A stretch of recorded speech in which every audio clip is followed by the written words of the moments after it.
First of all, I wanted to say, Daniel Bryan, I hope you get better and you recover from your injury, whatever it is. Same thing to Jeff Hardy. I hope you recover from your broken leg, and please don't get into another dirt bike, accident, please. All right.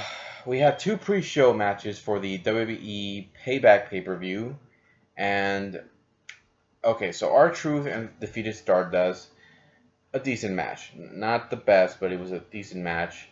Next, we had the Ascension defeat Axel and Sandow. I have some complaints about this. I don't know where they're going with this whole Axel and Sandow thing, but I hope it does go well because I want to see these guys succeed as a team. I don't want them to be seen as a joke, so they better have something planned here. I really do.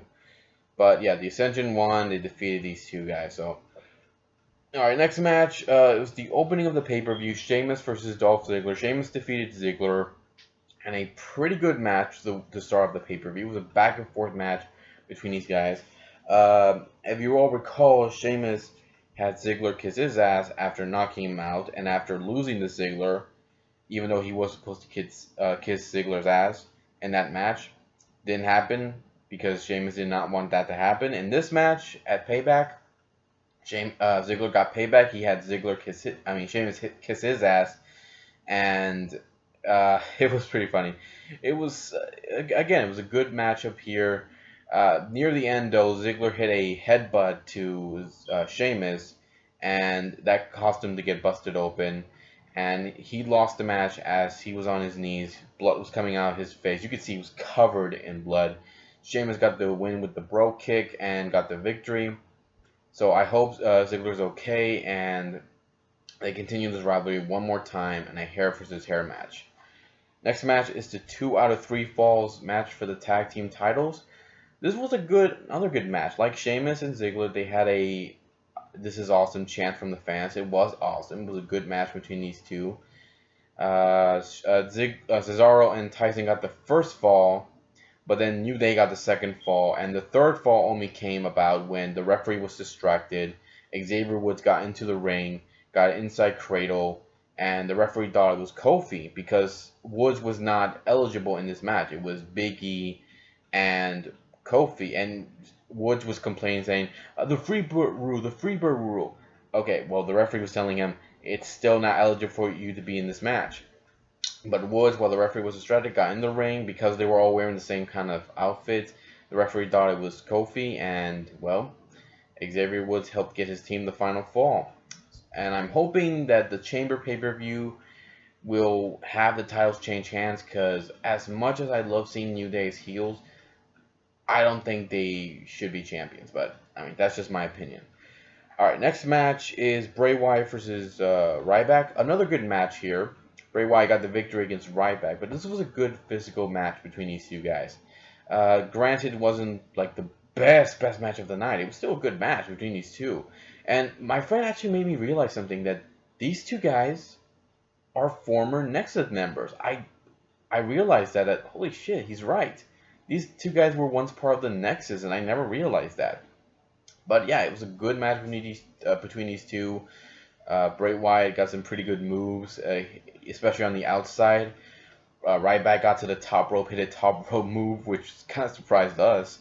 But in the end, Bray Wyatt got the victory after shoving Ryback into the exposed turnbuckle and got the win. So I hope these guys, the storyline doesn't make much sense between these two to fight, but it was still a good match. Hope we see another one soon.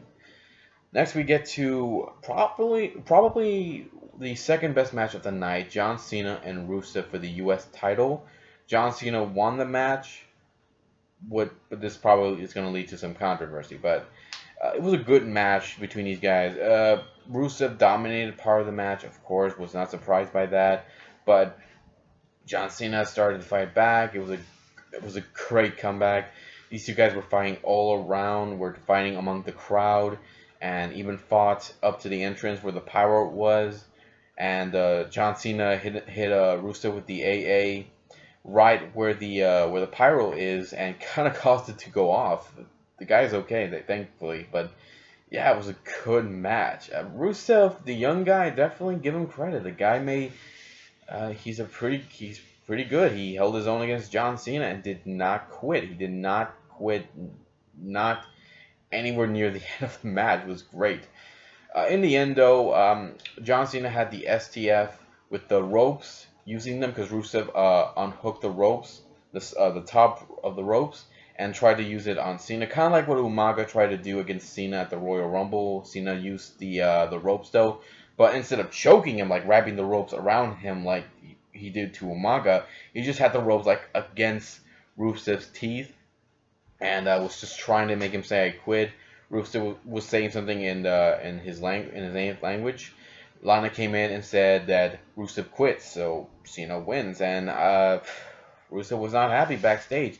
He pretty much told Lana to get out, so I don't know what's going to happen now between Rusev, Cena, and Lana, but that's it, guys. No more Cena and Rusev, but again, I hope something happens for Rusev, and that will not have him lose this push he's been getting, so I hope something happens soon. Next match, let's see. It is the Bella Twins versus Naomi. I did not care much for this match. I knew Naomi and Tamina would win, and I was right. Naomi and Tamina got the win. It wasn't a bad match. It was just one I didn't care much about. So, yeah. So Naomi and Tamina got the win. Hopefully, we see Naomi get the title soon. Maybe tomorrow or maybe at the next pay-per-view. Next was Neville versus King Barrett, and a pretty good match until Barrett decided to walk out and lost by countout. He attacked Neville after the match, but when Neville came back to fight, Neville was able to take Barrett down and hit the Red Arrow, and well, despite his first pay-per-view victory being by countout, he still did well, and hopefully Neville does become the Intercontinental Champion soon. Next, we have the match that was probably the best one of the night. Seth Rollins defending his world title against Orton, Roman Reigns, and Ambrose. Pretty good match. This was probably my favorite of the night because of how well it went, how the crowd was definitely behind Ambrose, second to Orton, and third to Roman. Pretty good back and forth, all these guys. Kane got involved in trying to help Seth, so obviously he is either going to face Orton in the future or going to face Seth. Either way, I don't care. It was still a good match. This is actually what surprised us. Near the middle of the match, I think, Seth Rollins, the table for the announce table was removed. Like, everything was removed from the top of it. And Rollins, Ambrose, and Reigns hit a triple power bomb on Orton. That surprised us all. It was... The fans went nuts. We all thought, oh, the Shield reunited. And Seth thought that he and his buddies were all good again until, yeah, they decided to beat the hell out of Seth. And they hit a power bomb. Ambrose and Reigns hit a power bomb with Kane right on top of Seth twice. The first time the table didn't break, so they did it again. The table broke. And Reigns and Ambrose, they looked at each other and said, you know what? We're the last guys left. Let's go in the ring and sell it. And they did. They went in the ring and they went out there and kicked some ass. They kicked each other's asses and the fans loved it and they loved it too. Although near the end, I will say that despite how well this match went, despite how well they all did with every great spot and how it all started and how it went in the middle, there was one problem with it. The ending. Hold on. Right. The ending had Seth Rollins getting the win. Orton hit the RKO on Kane, and Rollins was trying to hit the pedigree on Orton. And when I say try, I think he was trying, but Orton slipped, and the pedigree looked sloppy. It looked stupid, but Seth got the win anyways, and he is still the champion. Now, I wouldn't have had a problem if Seth had hit the move right, but the way it ended, the way that sloppy finisher went, it didn't look very convincing. It looked stupid.